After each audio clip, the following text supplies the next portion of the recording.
ప్రస్తుత ఆంధ్రప్రదేశ్ రాష్ట్ర హోంశాఖ మంత్రికి అత్యంత సన్నిహితుడిగా చెప్పుకుంటున్న గొల్ల ప్రదీప్ రాజు హోంమంత్రి శ్రీమతి వంగలపూడి అనిత గారి పేరు చెప్పి అనేక అక్రమాలకు పాల్పడుతున్నట్లు విశ్వసనీయ సమాచారం.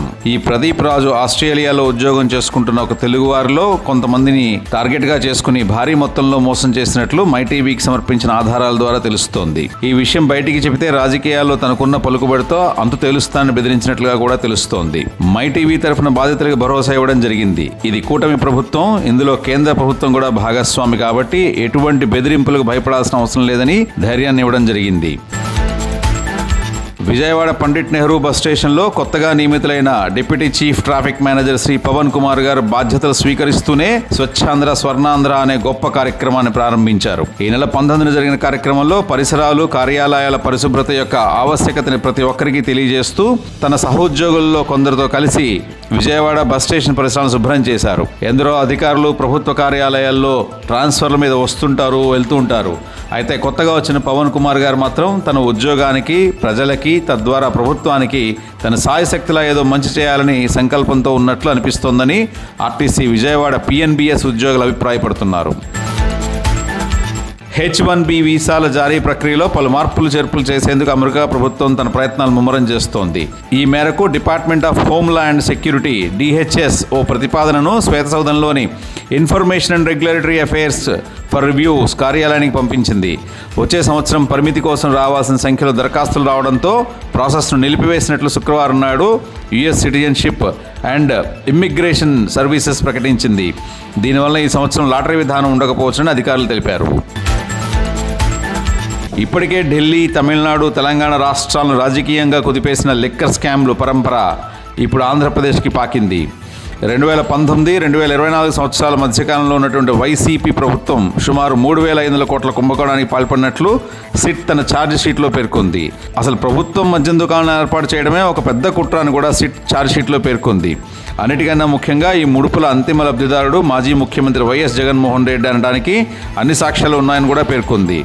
మిథున్ రెడ్డి అరెస్ట్ అప్రజాస్వామికం, కూటమి ప్రభుత్వ కుట్ర అని తప్పించుకోవడానికి చూస్తున్న వైసీపీ అభియోగాలను ప్రస్తుత ప్రభుత్వం చాలా చాకచక్యంగా తిప్పికొట్టింది. సుప్రీంకోర్టు వరకు వెళ్లడానికి మిథున్ రెడ్డికి అవకాశం ఇచ్చామని, న్యాయస్థానాలు కళ్లు మూసుకుని ప్రవర్తించడం లేదని, ప్రతి అంశాన్ని క్షుణ్ణంగా పరిశీలించాకే చట్టం తగిన చర్యలు తీసుకుంటుందని వివరణ ఇచ్చారు. వైసీపీ ప్రభుత్వ హయాంలో మద్యం కుంభకోణాల వంటి భారీ అవినీతే కాకుండా తిరుమల తిరుపతి దేవస్థానం వంటి అత్యంత పవిత్ర స్థలాలలో కూడా చేతివాటం చూపించారని అనేక ఫిర్యాదులు వెల్లువెత్తుతున్నాయి.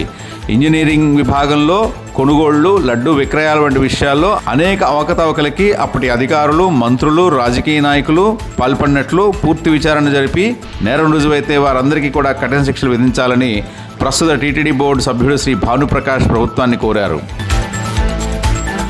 తెలంగాణ ఫ్యూచర్ సిటీ నిర్మాణంతో పాటు ఏపీ రాజధాని అమరావతి అనుసంధానించే హైస్పీడ్ రైల్ ప్రాజెక్టు వ్యవహారం ఒక కొలిక్కి వస్తున్నట్లు కనిపిస్తోంది.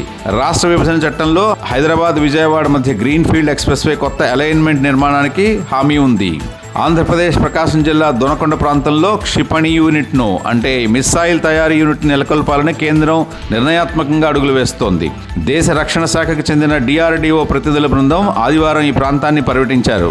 ఈ బృందానికి కనిగిరి RDO మరియు APIIC జోనల్ మేనేజర్ దొనకొండలోని బాలాపురం రెవెన్యూలో ఉన్న ప్రభుత్వ భూములను చూపించారు. DRO బృందం పరిసరాలను కూడా పరిశీలించి విమానాశ్రయం లాంటి మౌలిక వసతులపై కూడా ఆరా తీశారు. APSRTCని ప్రైవేటీకరించే విధంగా ప్రభుత్వం అడుగులు వేస్తోందని CPM రాష్ట్ర నేత CH బాబురావు విరుచుకుపడ్డారు. ఆర్టీసీ పాత బస్టాండ్ స్థలాన్ని లులు మాల్కు కట్టబెట్టడాన్ని నిరసిస్తూ ఆదివారం గవర్నర్పేట 2వ డిపో వద్ద CPM ఆధ్వర్యంలో నిరసన ధర్నా నిర్వహించారు. ఈ సందర్భంగా వారు మాట్లాడుతూ ఆంధ్రులను దెబ్బతీసే విదేశీ సంస్థలకు భూములు, ప్రజల ఆస్తులు పందేరం చేయడం నమ్మక ద్రోహమన్నారు. 400 కోట్ల రూపాయల విలువైన 5 ఎకరాల పాత బస్టాండ్ ఆర్టీసీ స్థలాన్ని లులు మాల్కు కట్టబెట్టడం అమానవీయమని ఈ సందర్భంగా వ్యాఖ్యానించారు. తరాలు మారుతున్నా, యుగాలు గడుస్తున్నా విజయవాడ ఆటోనగర్ పరిస్థితిలో ఏ రకమైన మార్పు కనిపించట్లేదు. ఎన్ని ప్రభుత్వాలు మారినా ఆటోనగర్ వాసుల కష్టాలు తీరే అవకాశం కనిపించట్లేదు.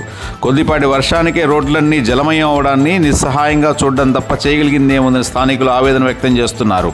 పలు ప్రాంతాల్లోని ఓపెన్ డ్రైనేజీలు శిథిలావస్థలోకి వెళ్లాయని, మురుగునీరు రోడ్లపైకి వచ్చి దుర్గంధం భరించలేనిదిగా ఉందని ప్రత్యక్ష సాక్షులు ఆగ్రహాన్ని వ్యక్తం చేస్తున్నారు. ఎన్నికల వేళ అన్నీ తాను చూసుకుంటానని భరోసా ఇచ్చిన ఉప ముఖ్యమంత్రి పవన్ కళ్యాణ్ సినిమాల్లో చాలా బిజీగా ఉన్నారని ఎద్దేవా చేశారు.